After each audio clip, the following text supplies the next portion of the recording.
Assalamualaikum warahmatullahi wabarakatuh. Salam Kak Yano Bintang.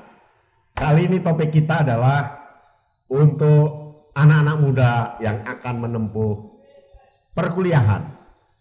Kuliah itu mudah. Buktinya saya sudah S1, S2, S3, berarti kan mudah.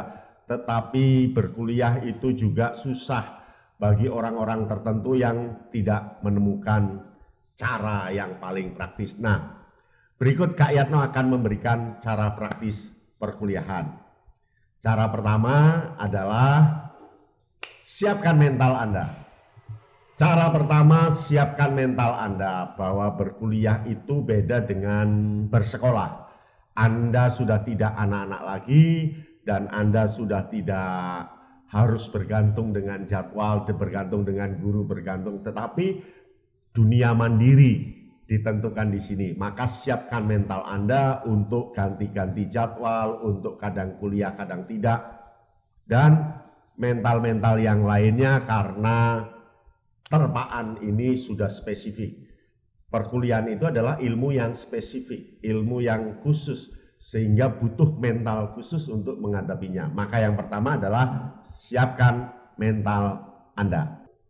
Nah, yang kedua itu atur jadwal dengan baik.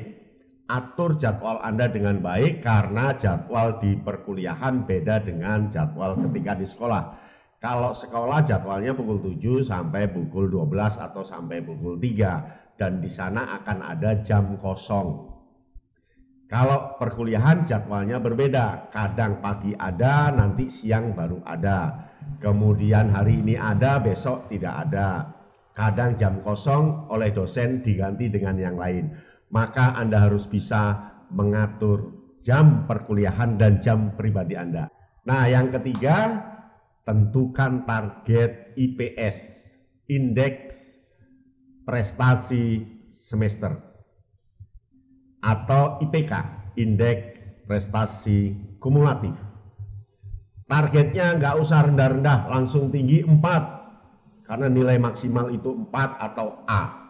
Targetnya harus maksimal. Ketika kita konsentrasi, ketika kita mengikuti dari awal sampai akhir, ketika kita tahu yang diharapkan dosen, ketika kita tahu tujuannya, nilai kita akan A. Yang penting semua tugas dikerjakan, tampil, aktif, dan Anda akan nilai A.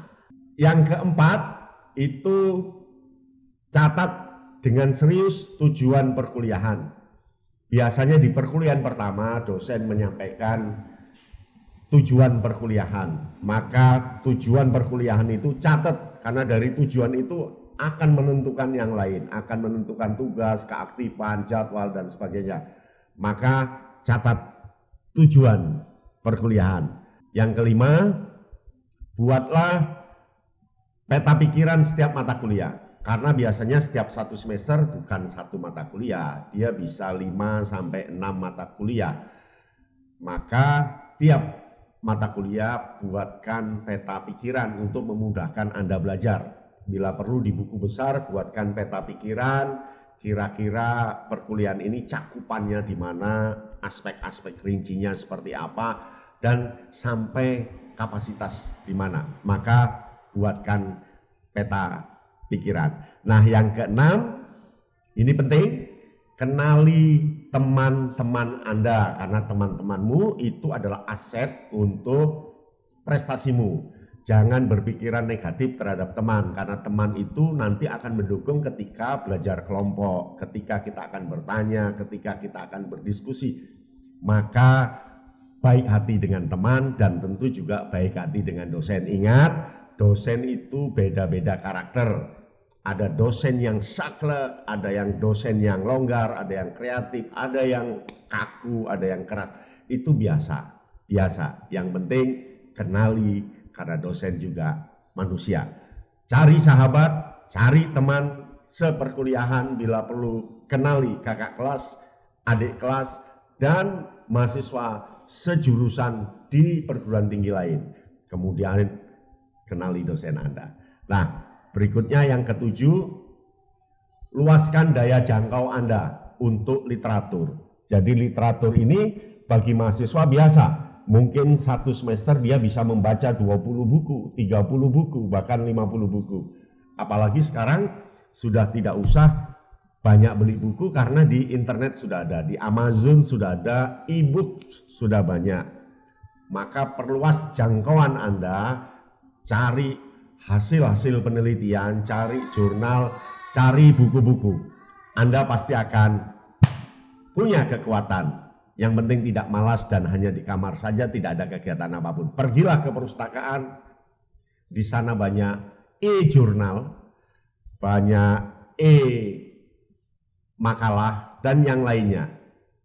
Anda pasti akan menemukan, dan buku-buku harus menjadi hobi Anda untuk membaca setiap saat.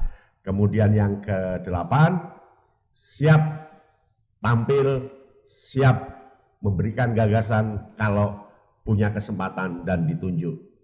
Biasanya di perkuliahan kita akan presentasi laporan tertentu, memaparkan gagasannya, memaparkan apa yang disampaikan dosen, memaparkan temuan kita dari buku-buku ini, maka siap untuk tampil. Nah, yang ke-9, serius mengikuti kelas kuliah, praktikum, workshop atau lokakarya, praktek, kemudian tutorial, seminar, silakan harus dilakukan dengan aktif karena kuliah itu tidak lepas dengan praktikum, workshop, praktek, tutorial, seminar, dan ada kelas besar, ada kelas kecil.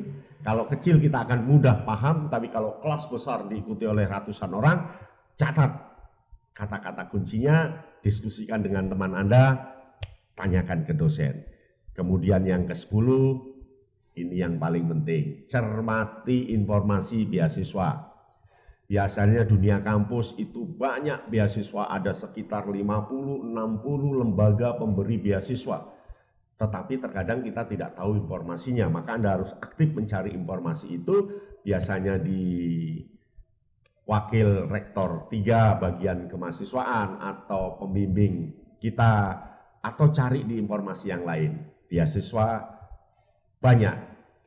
Siapa yang tidak suka dengan beasiswa? Karena itu hak kita, tapi harus diberi kewajiban. Demikian informasi kuliah yang sukses dari Kak Yatno Bintang. Terima kasih. Sampai bertemu dengan Kak Yatno Bintang.